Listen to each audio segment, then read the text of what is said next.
So ito, mga kababayan, yung sunod natin na pag-uusapan, ito na mga kababayan, yung sunod natin pag-uusapan ay patungkol dito sa binabalita ngayon, mga kababayan. Ako, ito yung totoo ito yung totoo na nakakasuhan talaga.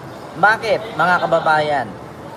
Kasi po ang nangyari mga kababayan, sinampahan ng patong-patong na reklamo at kaso ang 97 individual ng CIDG. Ito po yung balita ng ABS-CBN. Ito po, mga kababayan. Article 142 of the Revised Penal Code, inciting to sedition, violation of Article 136, conspiracy and proposal to commit sedition, and Article 139, which is sedition of the Revised Penal Code as amended by Republic Act number 10951, arising from the violent assembly held in Mindoro. A total of 97 persons of interest involved directly doon sa violent incident. Case was filed. The investigation, sir, is Sir Makwan, hello po. continuing, and in the next few days we will be filing again cases against the instigators and supposed mga yung people who are behind the violent incident in Recto and in Mindoro. The instigators. Naririnig nyo po ba mga kababayan? Naririnig nyo po ba ang sinasabi ng CIDG, yung sinampahan? Kasi kung hindi, at least pinakita ko sa inyo na mismo mga pulis, ang CIDG mismo at ang kapulisan, andito si PNP chief, no? Naririnig nyo ang sinasabi. So yan po mga kababayan, actually nagsalita siya. Basahin ko din po yung article. Ito po yung article mga kababayan. Actually patapos na yun short video lang yun. So ito po, babasahin natin yung article mga kababayan para ano po ito, 97 ka individual mga kababayan kinasuhan ng CIDG. Told you baby daw. So ito po mga kababayan babasahin ko lang po Ayan, wait lang. Ayan po, criminal or CIDG Criminal Investigation and Detection Group. So ito po, basahin ko lang mga kababayan. PNP CIDG jailed 97 wanted person in 3 days operation. Dati pa pala ito. So dati pa ito, mga kababayan. Iba pala yun. Dito tayo Ayan, CIDG 97 ka individual kinasuhan or sinampahan ng kaso. Actually mga kababayan, sinampahan ng kaso. So mga kababayan, ito po ang 97 na kinasuhan sa paglabag di umano ng panggugulo nila nung September 21 mga kababayan dyan sa yung mga naninira, nanunog. Tapos isa na dito mga kababayan si Boy Lighter. Kilala nyo mga kababayan si Boy Lighter? Pati na yung mga retired general. Meron to actually mga kababayan 97 po ito lahat, no? 97 po lahat yung mga kinasuhan ng CIDG mga kababayan. Diyos ko po. Sinampahan ng reklamo ang 97. Sabi nga ni Espinido, nasa PNP ang pinakamalaking sindikato. Sabi dito, mas mabilis pa na kinasuhan sila kaysa sa kurap na politician and DPWH official. Diba? Nakakahiya kapag normal na tao, kaso agad. Kapag congressman, tikong bibig, takip mata. Actually, mga kababayan, ito, i-continue natin. Sinartatis po yan. May capability to investigate, but we'd rather the CIDG to handle that case. May ads lang ha mga kababayan. Violations of Article 142 of the revised penal code. Tignan natin sa comment section kasi alam ko may ano to eh. May link ito or walang link ang TV Patrol eh. Conspiracy and proposal to commit sedition. And Article 139, which is sedition of the revised penal code as amended by Republic Act number 10951, arising from the violent assembly held in Mindoro. A total of 97 persons of interest involved directly doon sa Yes po, ma'am. Ito pong mga kinasuhan pong ito na 97 po lahat na kinasuhan ay kabilang po dito yung mga nanggugulo. Kung naalala ninyo, diba yung iba is nakadetain sa Manila Police Station, yung mga kabataan, diba mga kababayan, yung mga kabataan na nanunog. Naalala nyo yung pinasok nila yung tawag dito yung Sogo sa may Recto. Pinasok nila yung Sogo, ninakawan nila, tapos sinilaban pa nila. Tapos yung mga, alam nyo yung mga traffic light, mga signboard sa Mindiola, at saka yung papuntang Recto, Ligarda, yung pinaghahampas nila. Naku mga kababayan, hindi ko sure kung lahat yata ng mga nakikita doon sa video ay damay. Kasi actually mga kababayan, may mga vlogger pa yun. May mga vlogger pa yun na nagbablog pa yun, nagla-live habang pinapanood nila. Oh, yung container van doon sa may bandang Ayala Bridge, no, papuntang Malacanang. Naalala nyo, doon nag-umpisa yan. Oh, actually, marami po akong kaibigang vlogger at the time na nandoon na nakatambay sila at nagulat sila na may mga sumabog na, may mga nagliparan na bato, may mga nagbabatuhan na, yung mga pulis pala pinagbabato nila doon sa tulay sa Ayala Bridge, yung patawid papuntang Quiapo, no, papuntang Malacanang. Doon sila nag-umpisa na sinunog nila yung malaking container van. So yun po yun mga kababayan, at hindi po natin masyadong alam kung sino-sino yun. Basta halos 97 po sila. September 21 po yan na rally. Oo, galit na galit si Yorme dyan eh.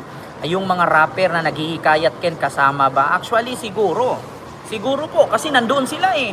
Oo, mga nakasama sila doon na nakamas, tapos may mga tattoo. Malalaman mo na sila yun eh, kasi yung tattoo nila sa liig, yung mga boses, yung mga brace, makikita mo yung mga brace nila kasi mga puti.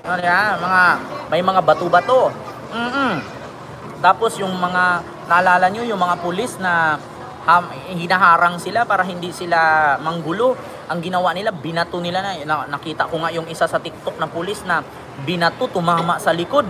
Natumba, yung alam yung papunta na siya dun sa hanay nila, biglang may lumipad na alam nyo yung pangharang sa gulong ng sasakyan, diba? Para hindi umatras yung sasakyan, yung parang kahoy na nilagyan ng tali para iharang para hindi umatras, binato sa likod, so tumama yung isang pulis na hiwa dito sa braso, yung isa may tama sa dibdib, yung isa may saksak sa gilid.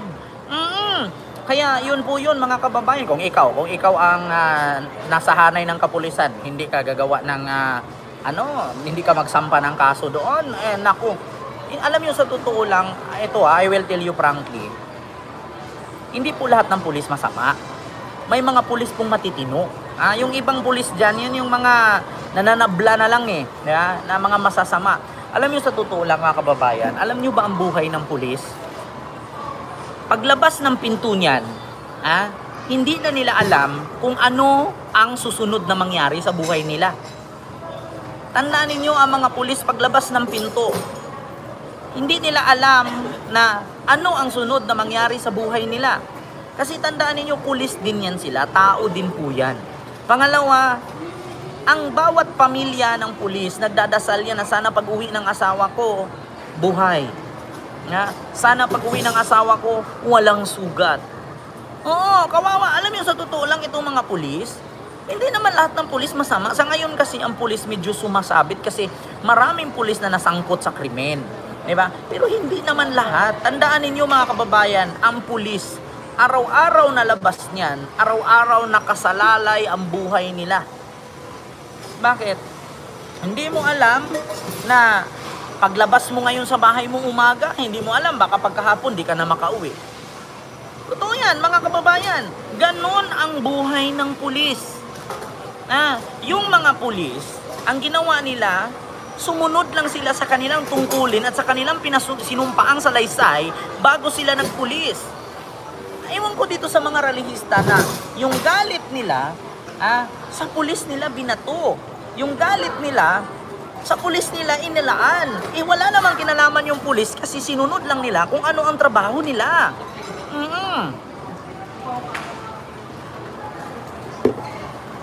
Kaya nagugulat ako, galit na galit sila. Yung mga pulis sinugatan, binato, binugbog. Yung isa nga, ang laki-laki ng sugat dito sa braso, yung isa dito sa gilid, yung isa dito sa ulo, yung isa dito pa sa mata. Hindi ba sila naaawa doon? Trabaho ng pulis ang gampanan. Kasi ganito yan mga kababayan. Mahirap kasi na ang pulis ang ating pagbuntungan ng galit na porkit ang pulis ay pinoprotektahan ang Congress, pinoprotektahan si BBM, pinoprotektahan ang Senado. Huwag po kayong magalit sa pulis, kaya trabaho nila yan. Kasi kung hindi sila susunod sa trabaho nila, wala silang sasahurin. Diba? Kawawa yung mga pulis. Uniforme, pag once na naka-uniforme yan, nagtatrabaho yan. Doon ninyo bugbugin pag nakasibilyan sila. Naka-uniforme yan, respetuhan naman. Sa tingin ninyo, galit kayo kasi may kurap? Sa tingin niyo yung mga pulis hindi galit? Mahirap kasi na anong gusto nyo mangyari? Yung pulis tutulong sa inyo para lusubin si Marcos. Okay lang sana kung lulusob sila, alam nila at may ebidensya na nagnakaw si Marcos at sangkot si Marcos. Okay lang sana kung lulusubin nila ang Kongreso kung may patunay ebidensya o pruweba na nagnakaw ang Kongreso. Mahirap kasi. Sa totoo lang. Ang mga pulis kasi profesional, yung mga relihista, ewan ko, may profesional naman dyan pero naging bobo. Hindi nyo kaaway ang pulis. Tao din yan, nagtatrabaho lang. Kung ikaw security guard ka, katulad ng babae na nahulog dun sa mall, pinagbintangan nila ang security guard dapat ang makulong. Siyempre, trabaho ng security guard na kunin yung babae kasi pag tumalon yung mamamatay siya.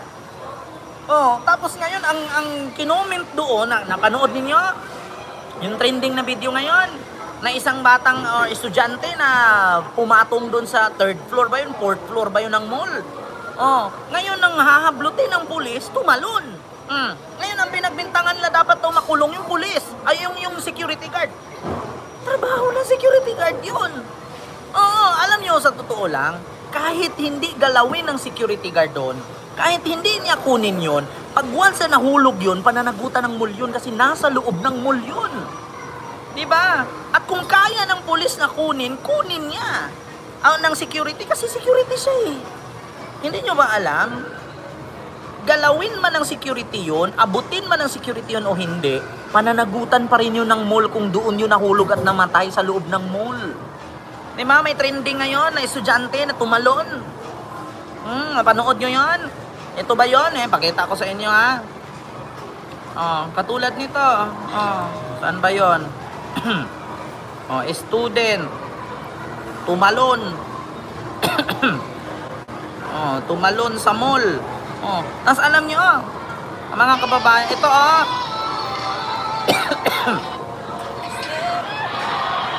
saan ba yun? Saan ba yung estudyanteng tumalon? Ito ba yun?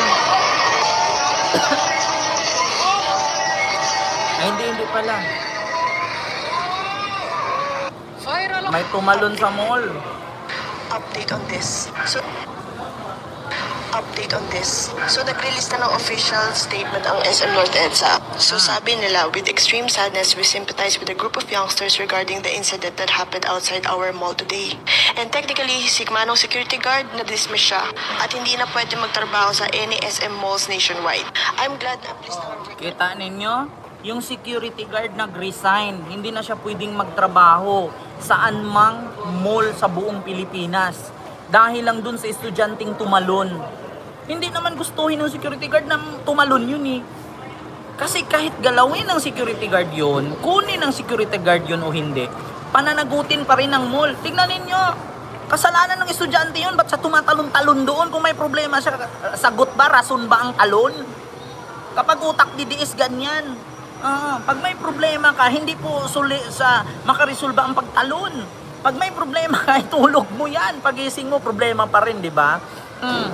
May problema ka, tatalon ka.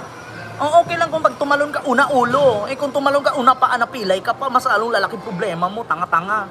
Di ba? Tapos ngayon, gusto siyang iligtas ng security guard. Yung security guard pa ang nag-resign. Putang inang yan. Sinisi pa ng netizen. Ang security guard dapat ang makulong. Kung ako kay guard nun, bahala ka sa buhay mo, tumalon ka dyan, tangina mo, madadamay pa ako. Gusto mo magpakamatay, di lumipad ka. Gusto mo maging si Superman, dahil sige, lumipad ka, libreng lumipad. Tingnan nyo, dapat pala kay CQ nun, hindi na lang niya ginalaw Kasi tingnan mo, natanggal sa trabaho, na pinaresign, hindi na pwede magtrabaho kahit sa ang mall. Na SM. Kawawa ang security guard. Diyos ko po naman. Ganyan ang mga DDS. Ito ba yun? Saan ba yung tumalon? May tumalon dyan naiyak-iyak yung bata. Napanood ko yun sa Facebook Ito ba yun? Ayan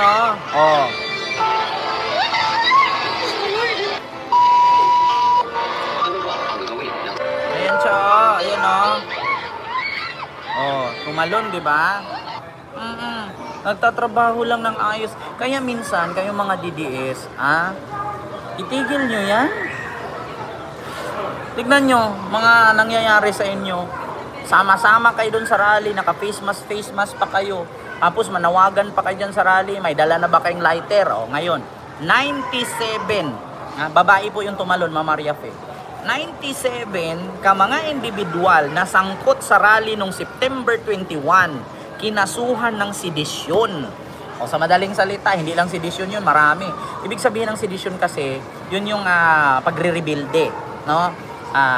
Nagpaplano silang lusubin ang Malacanang, pababain si Marcos, ganyan-ganyan. Ayun, 97 sila lahat.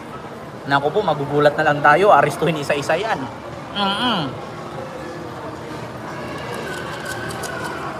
Diba? So, yun po yun mga kababayan, no? Medyo alas 9 na po pala, no? Alas 9 na ba? 9:04 na mga kababayan. So, uuwi na po kami. Uuwi na din po ang mga tao. So, maraming salamat po sa inyong lahat, mga kababayan.